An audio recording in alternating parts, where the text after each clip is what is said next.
خبر آپ تک پہنچائیں گے۔ کراچی میں گل پلازا کی بیسمنٹ میں آنے اور جانے والے راستے بند اور تالے لگے ہوئے پائے گئے ہیں۔ سرچ اینڈ ریسکیو ٹیموں کی کلیئرنس کرنے کی ویڈیو سامنے آ گئی ہے۔ مزید جانیں گے، ڈان نیوز کے نمائندے عاصم خان ہمارے ساتھ موجود ہیں۔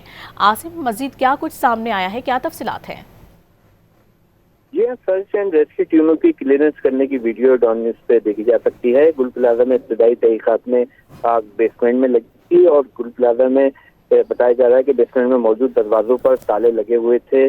ویڈیو اور دیگر شواہد اعلیٰ حکام کو دے دیے ہیں۔ گل پلازا میں آگ 27 جنوری کی شب لگی تھی۔ گل پلازا کی آگ سے 1200 دکانیں متاثر ہوئی اور ایک حصہ جو ہے اس کا زمین گوش ہوا ہے۔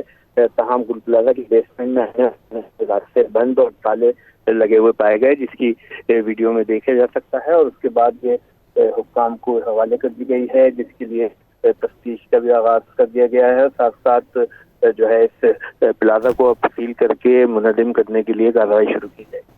بہت شکریہ عاصم آپ کا۔